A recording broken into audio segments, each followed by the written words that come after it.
What is going on, podcast people? Man, it's so great to have you back here for yet another episode of Beyond the Podcast. Yes, another episode of Beyond the Podcast as we are in WrestleMania season. Today is WrestleMania 40, and I know this is a completely different championship belt.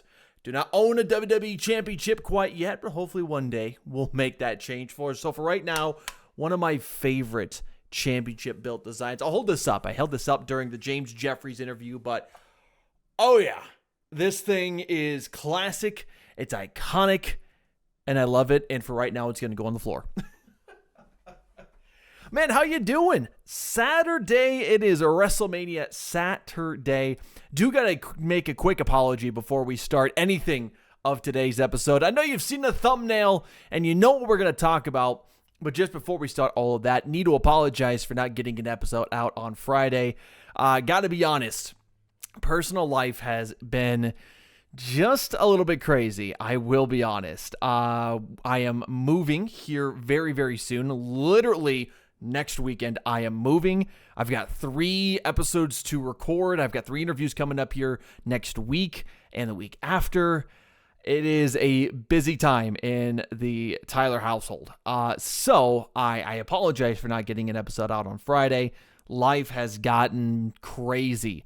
And when this isn't your primary job, it can get a little bit hard to, maintain everything all at once. So my apologies for not getting you an episode out on Friday, but hopefully this is a good substitute because, in a lot of ways, this podcast has been evolving, it's been changing, and hopefully this is a way to continue what we're doing and kind of what we started with the last episode of just trying something new.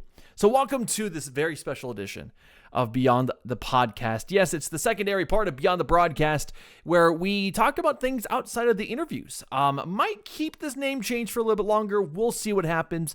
But for right now, welcome to this special edition. Like I said in the intro, it is a WrestleMania Saturday. Man, what an exciting time it is to be a wrestling fan. I mean, this whole weekend is going to be awesome. We've had already a ton of awesome wrestling events. GCW had Shayna Baszler, and now the name is completely Pete Dempsey. Is that how it is? William Regal's son was on GCW Bloodsport. Really awesome event. If you have a chance, go watch the highlights. The craziest show you'll see, except for WrestleMania, of course. But GCW, got to give them some love. And of course, there's a lot more events leading up to this. We had AEW, not Collision. Is it Collision? AEW's got 3 shows. I cannot keep them all separated in my head at one point. But AEW had shows last night. There's another couple of events that were leading up to WrestleMania. But night 1 is tonight. And of course, I'm going to give you all my predictions for night 1 and night 2 for these matches. The first time I recorded this podcast episode, I tried to do it. I went into a lot more detail than I wanted to with the men's and women's Final Four matches, but I realized I don't know basketball, and I do not know a lot of the players' names. So I scrapped that idea, and we are dedicating a whole episode to WrestleMania 40 predictions. We're locking in our answers today, and I'm so excited. I'm so excited to be just a little bit of a wrestling nerd today. And who knows, maybe this is where the podcast direction goes. Maybe we just go in the direction of wrestling and, talking with independent wrestlers. And who knows, man? That would be so much fun, wouldn't it? Talking to any and all independent wrestlers. Man, that'd be a blast. But I digress. Let's talk WrestleMania 40. It is tonight, night number 1. Of course, we do have Stand and Deliver coming up here this morning. I think 11 o'clock Central? Close to 11 o'clock Central where I'm at. I'm going to watch it, of course, because that Carmelo Hayes and Swerve Strickland. Yeah, I'm right. I was like, no, not Swerve Strickland. That's the wrong Trick Williams. There we go. I have, again, it's been a long day already for me recording this here, of course, on Friday. But that Trick Williams Carmelo Hayes match is set to be one of the best Stand and Deliver matches since probably Tommaso Ciampa and Johnny Gargano. Who knows? That's going to be exciting here this morning. Let's talk WrestleMania night number 1. A lot of stacked matches. I've got the entire thing written down on my phone here, so we're going to go through each of the matches. We'll give a little bit of a synopsis, my thoughts on the match, and of course, who is going to win. Now, I am not doing the betting odds, so if my predictions so happen to match what the betting odds are saying, I say go with it. That's if you're a betting man, you want to make some bets here this time around, of course, by all means, take my words into consideration, maybe. Let's get started. Night number 1 of WrestleMania. Man, this is going to be a stacked day of wrestling. There are a few, I'll watch it, but who knows. So, night number 1, let's talk about probably the order of what it's going to be. I'm going to go from the bottom up from what I see. Rey Mysterio and Dragon Lee versus Santos Escobar and Dirty Dom Mysterio. Man, this is going to be a really high-flying, fast-paced match.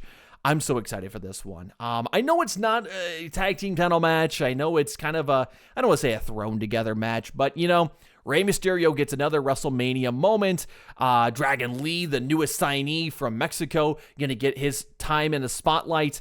And Santos Escobar, who, of course, turned his back to the LWO, is now teaming up with Dirty Dom Mysterio. I personally do think that Santos Escobar, Dominic Mysterio are going to get the win. These are two guys that are heels in the company. Of course, there's no one who has more heat right now in the WWE than Dominic Mysterio. And just for the amount of screen time that they have gotten in recent weeks, I really think we're going to see Santos Escobar and Dirty Dom pick up them victories. Let's move on to this big 3v3 matchup in the women's division. Of course, Bianca Belair, Jade Cargill, and Naomi. They take on Damage Control of Dakota Kai, Asuka, and Kairi Sane. I think it's Kairi Sane is how you say it. I've seen some people say Kairi. I think it's Kairi Sane.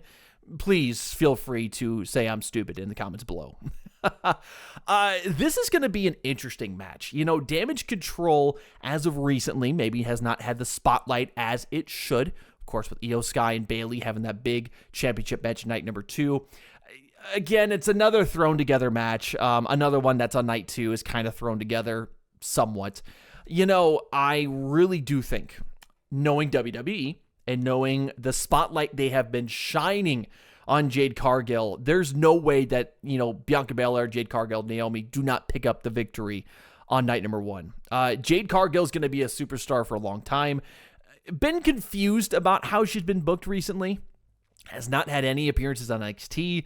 Has not even wrestled a match. I mean, technically her debut, if you want to call it her debut, was at the Royal Rumble. And, you can call that in some ways a debut, if you want to say that, but this is her debut match at WrestleMania. She's going to have the spotlight shown on her. Of course, Naomi and Bianca Belair are going to be able to show what they're all about as well. But I'm going to have to say that Bianca Belair, Jade Cargill, Naomi pick up the victory against Damage Control. Of course, with Jade Cargill, they want to make her look as superstar as possible. So I really think that Bianca Belair, Jade Cargill, and Naomi will pick up the victory.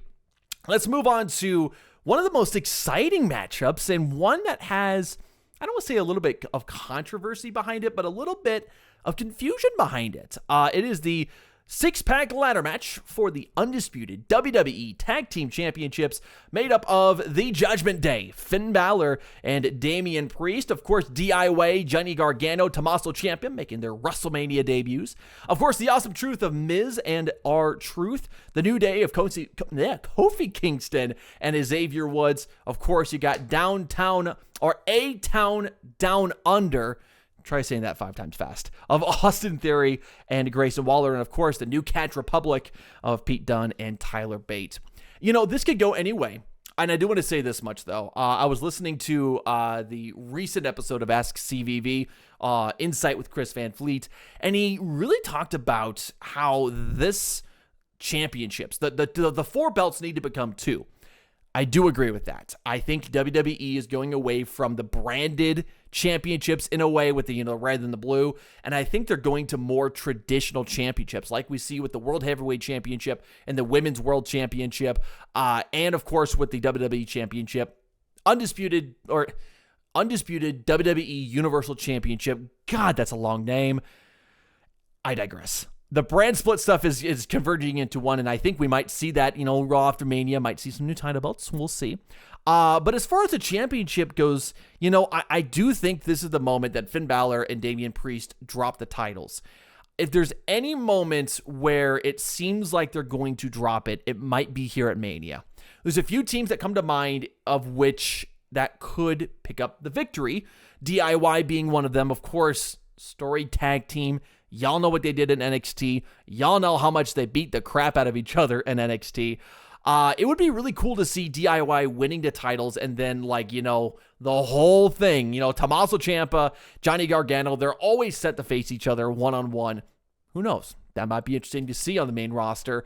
I do think, with the controversy between Grayson Waller and Austin Theory, maybe they're in the match, maybe they're not in the match. Who knows? There's been rumors afloat of they're not going to be in the match, but, a certain tag team might be making their return once again to WrestleMania. I'm talking, of course, the Hardy Boyz. I don't think if the Hardy Boyz do come back, and if they are in the match, I don't think they win. You know what I mean? They won at WrestleMania 33. They had that moment. I don't think they do that here. I think there's two really good teams right now that could pick up the win. I think DIY has a really nice chance of winning. They've been getting a lot of really good push. Also, the Awesome Truth, I think, are the favorites for a lot of fans to win the championships.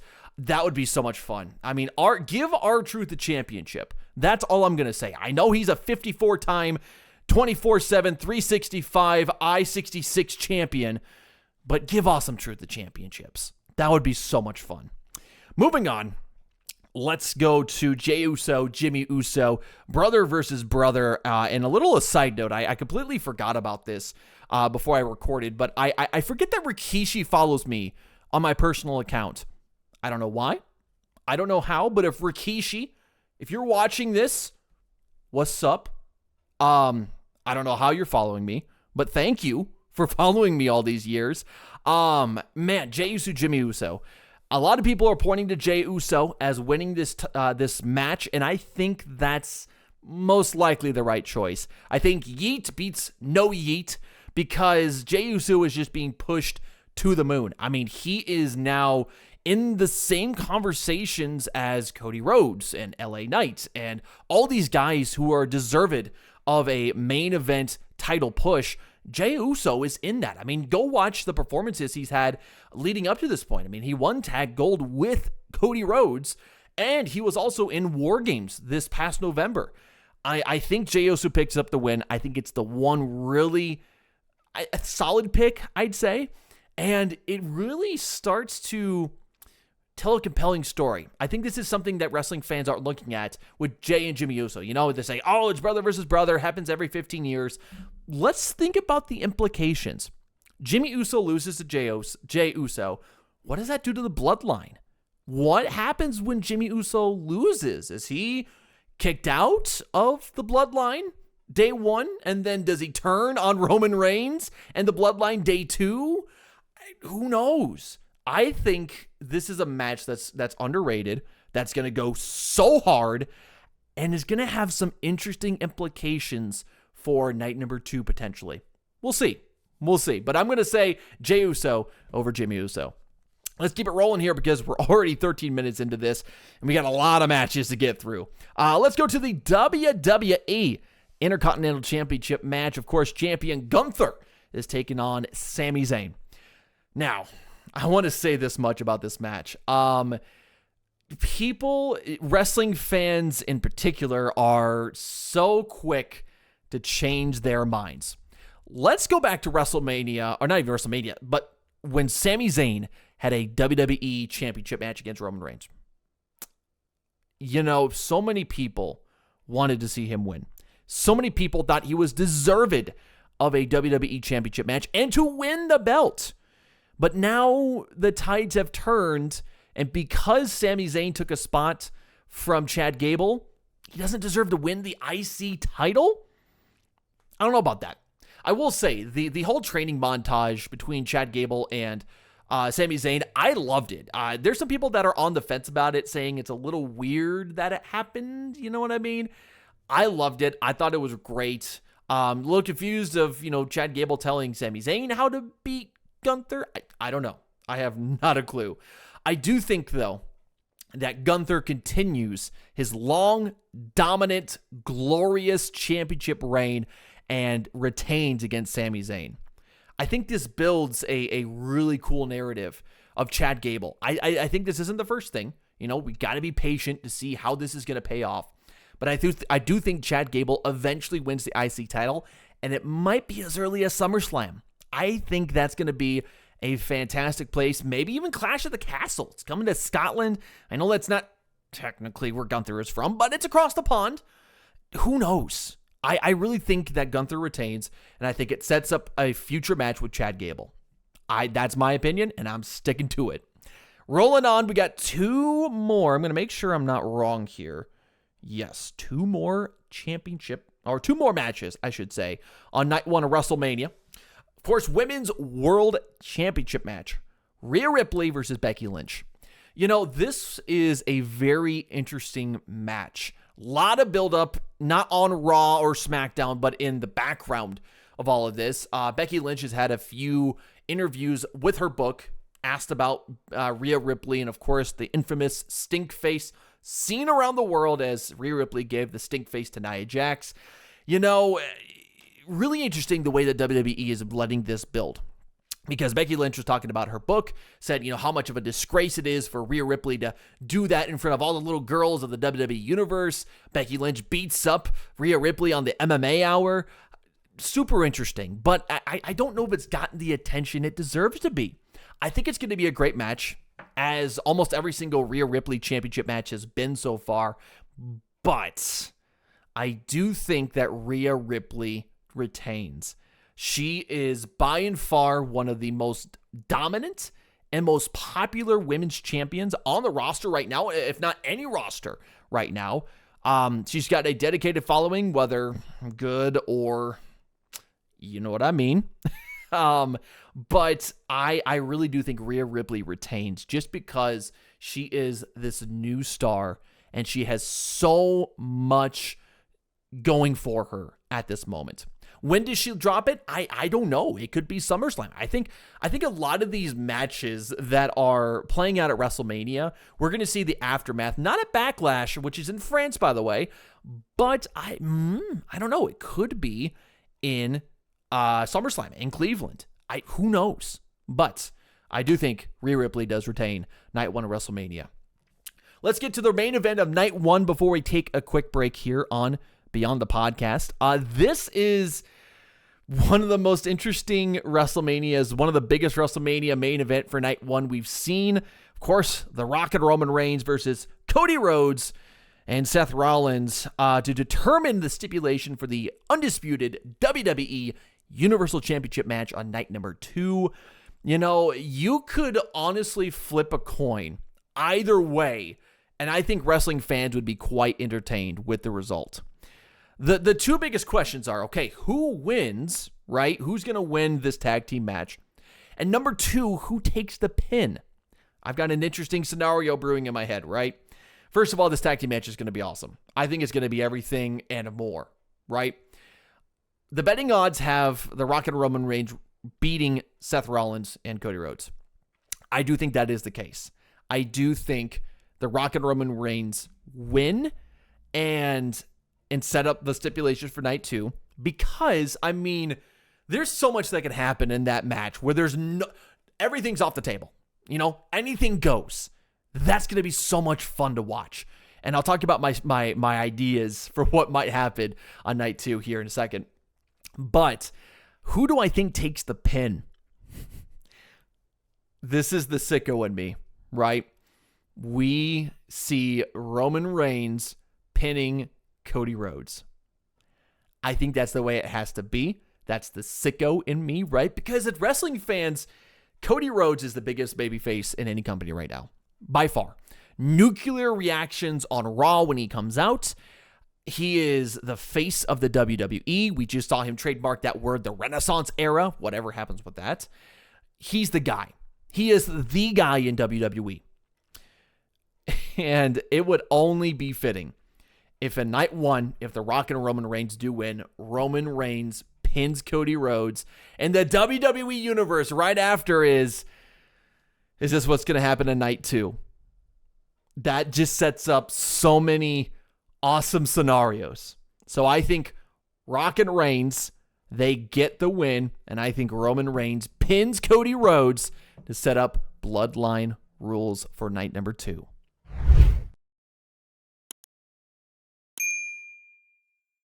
All right, back from the break, and let's get to night number 2.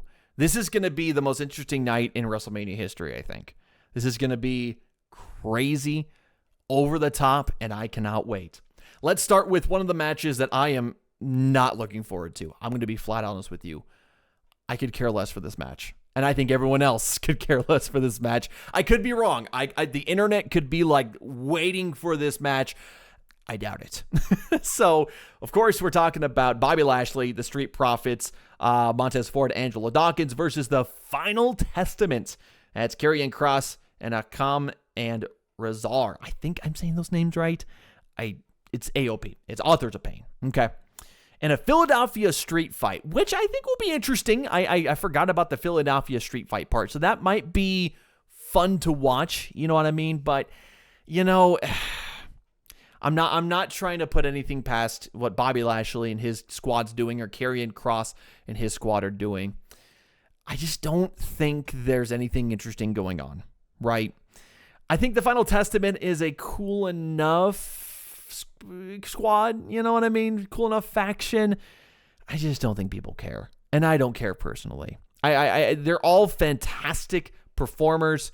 I don't know, but I will say this: I do think the Final Testament gets the win that legitimizes them as an actual faction.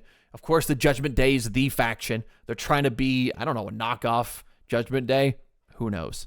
But I do think that the Final Testament gets the win over Bobby Lashley and the Street Profits on night 2 of WrestleMania 40. Let's keep it going. United States Championship match. Logan Paul, the champion, trying to fend off Randy Orton and Kevin Owens. I did skip over one match. We'll get to that. I was kind of squeezed in between there. But United States Championship match, I think this one might be obvious. I don't know. It's up in the air, but I do think that Logan Paul retains for a few reasons. Of course, the biggest reason is, I think one reason, not even a few, just one reason. Logan Paul, of course, on his show Impulsive, announced that SummerSlam is coming to Cleveland. It would be wrong if Logan Paul wasn't champion going into SummerSlam. It seems wrong, in my honest opinion, to have anyone else but Logan Paul, the Cleveland native, or the Ohio native, I should say, retain into SummerSlam. I think Randy Orton, Kevin Owens, Logan Paul, they're going to put on a really fun fight. Of course, with Randy Orton making another WrestleMania, he always puts on really good matches. But I think this one's pretty obvious. I think Logan Paul retains as the U.S. champion, at least until SummerSlam, where hopefully one of these next two guys will challenge for the U.S. title. Of course, I'm talking LA Knight and AJ Styles. This is going to be a really fun match. I really do think. People are sleeping on this match a little bit because, again, people want to see LA Knight in a championship match, which I do not blame them. I think he should have been in that United States Championship match because I don't know if he's quite that superstar that doesn't need a title to be a legend. I think he needs to win at least something in the WWE aside from the $1 Million Championship, which, yes, that is his only championship victory in WWE. It's a head scratcher for sure. It really is. But LA Knight, AJ Styles, with the tease of AJ Styles getting a new theme song, that's going to be interesting. Because, of course, this is a new AJ Styles. New look, buffer guy. Really excited to see what his whole theme is going to be. It's going to be a lot different, at least from what's been touted. It's going to be a lot different to suit who he is now. Who knows what's going to happen? I'm excited for that one, though. I do think that LA Knight should win and needs to win at WrestleMania. LA Knight was the biggest babyface at the end of 2023. There's no question about that. LA Knight had a rocket strapped to his back. and that rocket is taking a little bit longer to leave orbit. I'm really hoping LA Knight wins, and I really hope LA Knight gets a spot to win a championship. A lot of people say it's the U.S. title. I think that's a safe bet to make, potentially at SummerSlam. Who knows? But I'm a big LA Knight fan. I remember watching him when he was Eli Drake. Yeah. And now he's LA Knight. Yeah. I had to do it. I really do like what LA Knight is doing. People might say he's a little clunky in the ring. I don't know. I love what he's doing on the mic. I love what he's doing in the ring. And I love that he's defying the odds, because so many times he was told no. So many bad situations in this company or that company. He's making the best of his opportunities right now. And I cannot wait to see LA Knight finally win gold at some point in the near future. But give me LA Knight over AJ Styles. Let's go to the WWE Women's Championship match. Of course, this is Io Sky, the champion, facing Bayley. This one has been so interesting. A lot of people have been saying that this match has not had any momentum whatsoever, right?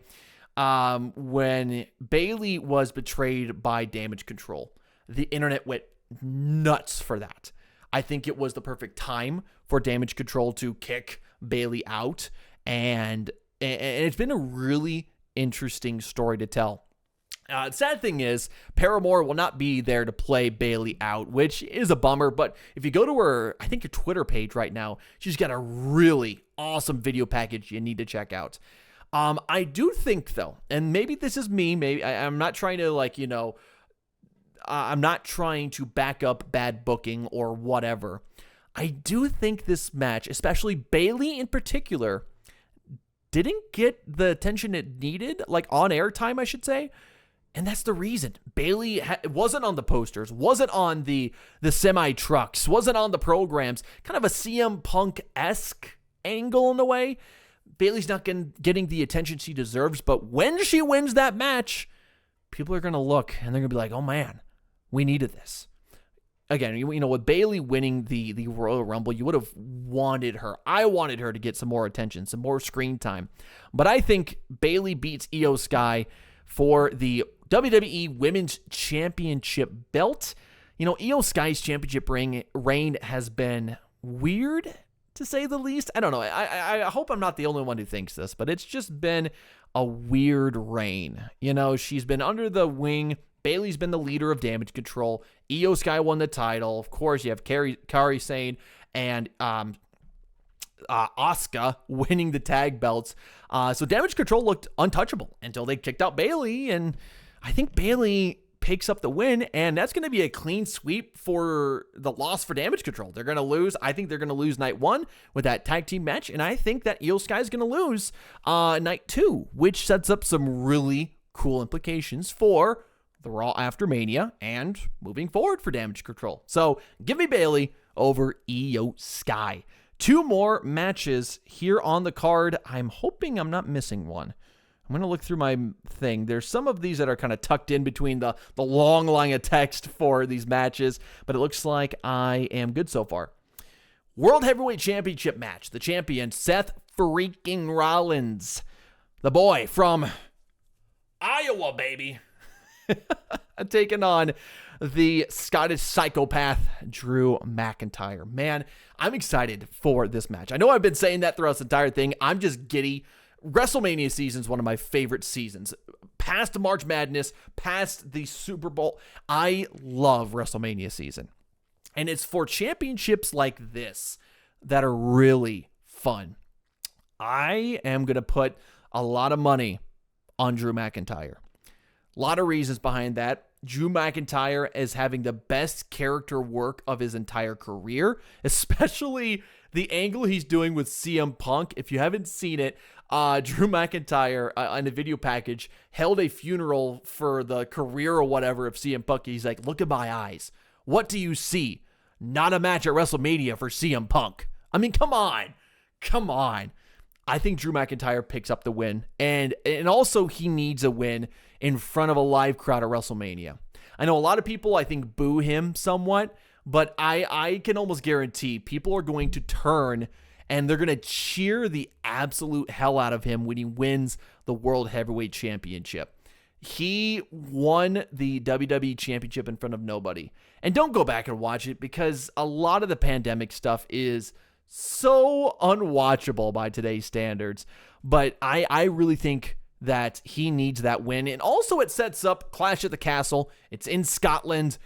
It's the perfect situation. Whether he drops it there or not, I don't care. I really do believe that the fact that Clash at the Castle is in Scotland and the fact that he did not win a championship in front of a crowd, give me Drew McIntyre 100,000%. All right. The craziest match of the night. The main event for the undisputed WWE Universal Championship. And yes, that is the official full name of it. Oh, I'm going to get tired of saying that. It is Roman Reigns, Cody Rhodes 2 at WrestleMania. You know, this match really does set up a very interesting series of twos or second matches at WrestleMania. Undertaker, Shawn Michaels, Undertaker, Triple H, Cena, Rock. This is going to be a freaking barn burner. Now, going off of my first prediction of Rock and Roman Reigns winning, Roman Reigns getting the pin over Cody Rhodes, anything goes. And I think there's a few predictions that we should talk about in anticipation for this, right? Number one is people are pointing to when The Rock beat up Cody Rhodes. In the back, that trailer was illuminated, had Stone Cold Steve Austin and John Cena in it. Who knows? I think that'd be really cool. I did hear somewhere, and I was trying to find the rumor and who said it, but they said that John Cena has to have like limited contact for a movie coming up or a show or something like that. That might be the case. John Cena, I think it'd be really cool to have him back. I think Stone Cold Steve Austin coming back would be amazing. Again, for my prediction of Jey Uso being Jimmy Uso could come out and super kick Roman Reigns. I don't know. I really do not know. But I think I think Philadelphia would explode if John Cena came out, if Stone Cold Steve Austin came out, rushed the ring, beat the crap out of Roman Reigns and The Rock and all these guys, and helped Cody win the championship. I do want to say this too. They're not really a rumor. It's not confirmed rumors, but more just what people want. Of course, if you watched a lot of the coverage that WWE was doing, of course, at WWE The World or The Worlds, whatever that event was called, there were some MJF chants in the crowd. You know, I do not think, and this is just me, I have a knack for saying this won't happen, and then things do happen. I don't think MJF is at Mania.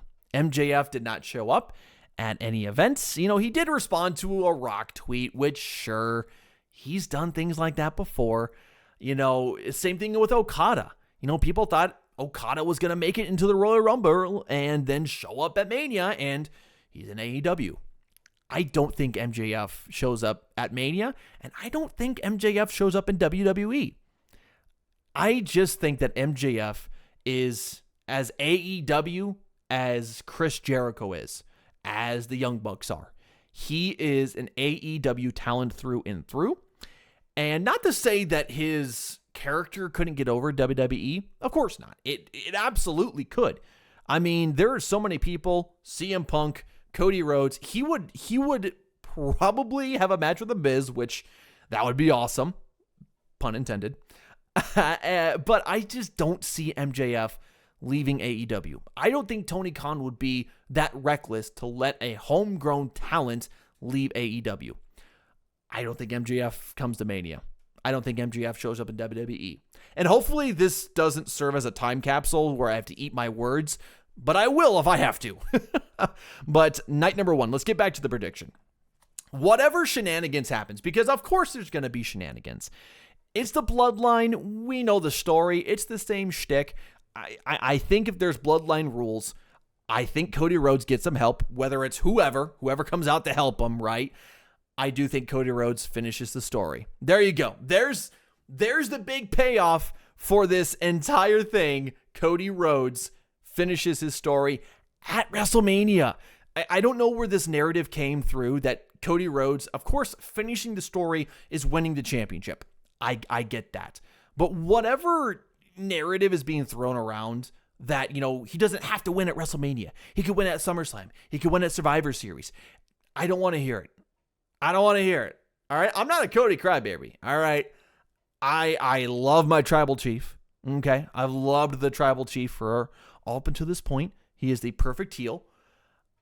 But don't you think it would be a little wrong if Cody Rhodes, after a year plus of building this story, this timeline, wouldn't it be disingenuous if he didn't win at WrestleMania? The biggest, what is touted as the greatest WrestleMania of all time.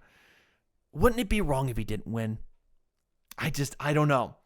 I think a lot of people right now have firm belief he's going to win. That includes myself, baby. I really do think Cody Rhodes beats Roman Reigns. Whether he gets help or not, he wins the, I'm going to say this once more, undisputed WWE Universal Championship.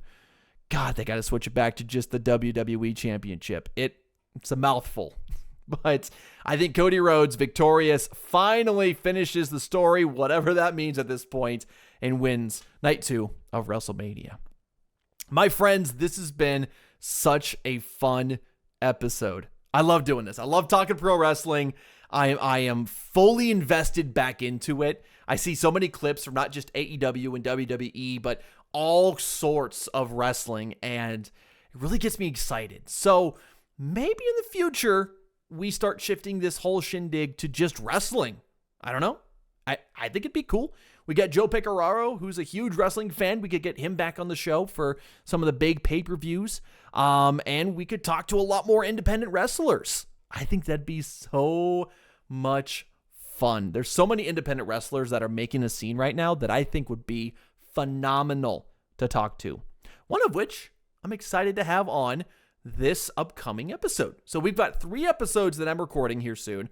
One of them is with one of my dear friends, or not dear friends, but with one of my media friends, I should say. That's kind of my blanket term I say with people that I went to college with, or I've been able to meet through my different jobs. One of my media friends, Madeline McCormick, so excited to talk with her. She's a digital marketing manager, I think is her title.